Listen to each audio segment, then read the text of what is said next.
কিন্তু ধানের ছড়া নিয়ে কিন্তু লাফালাফি করছেন এবং তিনি দেখতে পাচ্ছি নাচানাচি কিন্তু করছেন।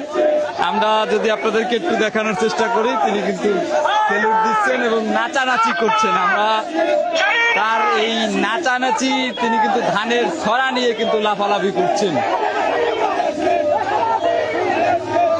আমরা দেখতে পাচ্ছি তাকে থামানোর জন্য কিন্তু চেষ্টা করা হচ্ছে এবং তিনি কিন্তু পাগলা ডান্স দিচ্ছেন। আমরা যদি একটু তাকে দেখানোর চেষ্টা করি যে রিমানুল হক রিমুর সামনে তিনি কিন্তু পাগলা ডান্স দিচ্ছেন এবং তাকে ধরে কিন্তু এই পাশে নিয়ে যাওয়া হচ্ছে। আপনাদেরকে যদি একটু আমরা দেখানোর চেষ্টা করি।